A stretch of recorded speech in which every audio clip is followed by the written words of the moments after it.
కష్టాలను ఎదుర్కొన్నప్పుడే మనిషి ఆణిముత్యంలా మెరుస్తాడని ప్రముఖ నటుడు బ్రహ్మానందం అన్నారు.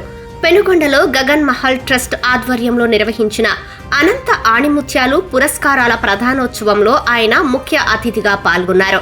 ఈ సందర్భంగా ఆయన మాట్లాడుతూ, నదిని ఈదుకుంటూ వెళ్లి చదువుకున్న లాల్ బహదూర్ శాస్త్రి, అబ్దుల్ కలాం, అంబేద్కర్ వంటి మహనీయులను యువత స్ఫూర్తిగా తీసుకోవాలని పిలుపునిచ్చారు.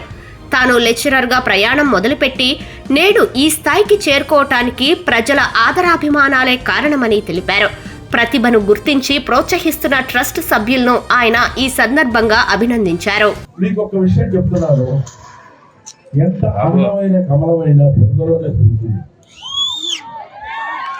ఎంత గొప్పవాడైనా వీరంగల నుంచి వచ్చిన వాడే.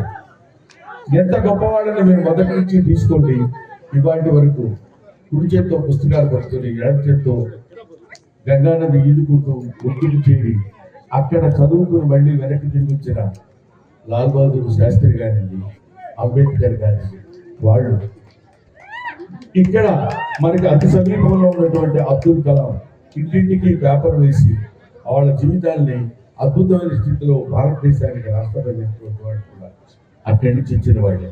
అందుకని ఎవరైనా కింద నుంచి పైకి వెళ్తారు తప్ప పైకి నుంచి కిందకు వచ్చేవాళ్ళు ఎవరు ఉంటారు. పైగా మట్టిలో మాణిక్యాలనే పదం ఎంత మంచి మాట. ఎలాంటి వాళ్ళు అంటే, ఇక్కడ అనంతపురంలో నేను పుట్టకపోయినా అనంతపురం ఆణిముత్యాల్లో నేను ఒకటిగా చూడగలను. ఎందుకంటున్నానంటే, అనంతపురం ఒక ప్లేసు, నేను పుట్టిన సత్తెనపల్లి పల్నాడు జిల్లా, జొన్నపూడు, జొన్నంబలి, జొన్నకలి, జొన్నలు తప్ప మరి సున్నవి ఈ పండుగ ఈ పల్నాడు జిల్లా ప్రజలందరికీ జొన్నలను తిరిగిన వాళ్ళని, ఈ గుడ్డుగారం వేసుకొని పెరిగిన వాళ్ళు. మా నాన్నకి 8 మంది పిల్లలు, 8 మంది పిల్లలు. మా నాన్న ఎక్కువ టీచర్, చదివించి కానీ స్థితి లేనటువంటి స్థితి నుంచి తను ఉంటే సెకండ్ హ్యాండ్ పుస్తకాలు కొనుక్కుని ఉదాహరణ స్కూల్కి వెళ్ళి చదువుకొని కష్టపడి నువ్వు అందరితో ఆపైన ఎస్ఎల్సీ నుంచి అంటే కాదు నాన్న నేను చదువుకోవాలని. Life is a game, you should play it. Life is a challenge, you can meet it అని అనుకుని నా జీవితాన్ని నేను ఎప్పుడూ సరిపెట్టుకోకుండా వెనకడుగు వేయకుండా అలాగే అక్కడి నుంచి సత్తెనపల్లి సర్వాయి హై స్కూల్లో ఎస్ఎల్సీ వరకు చదువుకుని, ఆ తర్వాత డిఎన్ఆర్ కాలేజ్ భీమవరంలో మా నాన్నగారి స్నేహితులు ఒక ఆయన ఉంటే ఆయన దగ్గరికి వెళ్ళి ఆ కాలేజీలో చదువుకుని, ఆ తర్వాత ఆంధ్ర యూనివర్సిటీలో ఎంఏ చేసి, ఎంఏ అయిన తర్వాత ఎక్కడ ఎన్నో ఇబ్బందులు వచ్చాయి. ఇబ్బందులు అన్నిటికీ తట్టుకోవాలి. అదేదో ఇబ్బంది అంటే అది ఒక పెద్ద సమస్య కింద మనం తీసుకోకూడదు. సమస్య కింద తీసుకుంటే మనం ఏం చేయలేము. ఇందాక చాలా మంది మాట్లాడే వాళ్ళు చెప్పారు, దాన్ని అంతే ఫేస్ చేయాలి. చేసినప్పుడు అది మన చేతిలో వస్తుంది, కానీ లేకపోతే మన జీవితం దాని చేతిలో ఉంటుంది. అటువంటి స్థితి రాకుండా డిగ్రీ చేసి, పోస్ట్ గ్రాడ్యుయేషన్ చేసి, లెక్చరర్గా చేసి, అప్పుడు భగవంతుడు ఏం చెప్పాడంటే, ఒరే నాన్న ఉండాల్సింది ఈ కాలేజీలో 10 మంది విద్యార్థులు ఉండాలన్నా, కొన్ని కోట్ల మంది ప్రజల్ని నడిపించాల్సిన బాధ్యత ఉంది అని చెప్పి నన్ను సినిమా ఫీల్డ్కి పంపిస్తే, ఆయన ఇచ్చినటువంటి ఏమో రోడ్డు మీద వెళ్తే నన్ను చూడగలుగుతారే ప్రమాదంగా అంటారు. అంతకంటే ఏం కావాలి? నన్ను చూడగానే అప్పటి వరకు అతనిలో ఉన్నటువంటి బాధలు, సమస్యలు, కష్టాలు, సుఖాలు, యుక్తకాలం, ఒక క్షణకాలం మర్చిపోయి సడన్గా చూడగానే అవన్నీ మర్చిపోతాడు. ఒకసారి చూడగానే నమ్ముతాడు. అది కదా నా జీవితాన్ని తెలియజేసింది.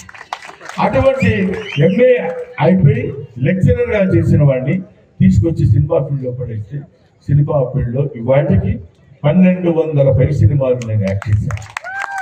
మీ అందరి దయ వల్ల, మీ అందరి ఆశీస్సుల వల్ల ఇంత వాటి కాగలిగాను.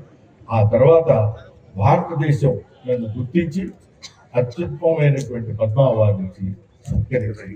వాళ్ళు పేదతనాన్ని అదేదో డిస్క్వాలిఫికేషన్ చూడదు.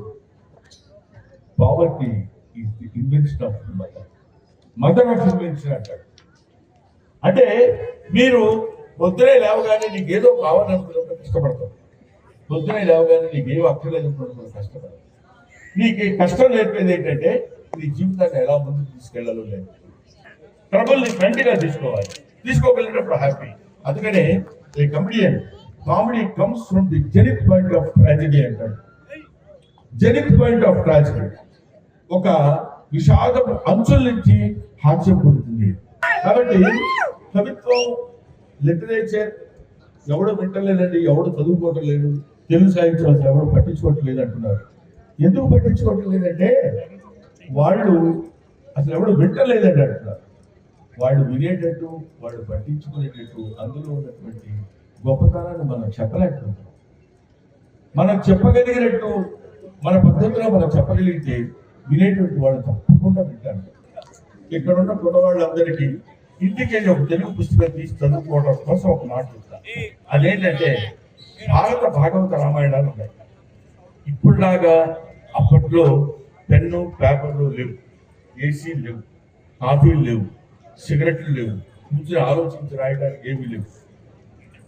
కానీ తెల్లవారి లేచి ఎక్కడో ఉన్న తాటి చెట్ల దగ్గర తాటి ఆకులు కోసుకొని వచ్చి ఆ ఆకుల్ని సరైనటువంటి క్రమమైన పద్ధతిలో వాటిని కత్తిరించి వాటిని ఉడికించి అవి చిరిగిపోకుండా ఉండడానికి వాటికి ఒక చిన్న రంధ్రం చేసి దానికి ఒక తాడు కట్టి పదునైనటువంటి పదును కలిగినటువంటి ఘంటాన్ని చేతితో పట్టుకుని ఆ ఘంటతో ఒక్కొక్క పద్యానికి చుక్కలు కింద పెట్టుకుని కొన్ని వేల లక్షల కోట్ల పద్యాలు రచించి భారత భాగవత రామాయణాలు రచించి మన జాతికి అంతేం చేసి మహనీయులు ఉన్నారు.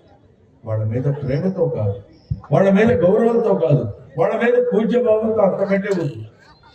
జాలితో సరే ఆ పుస్తకం తెలిసి ఒకసారి చదువుకో.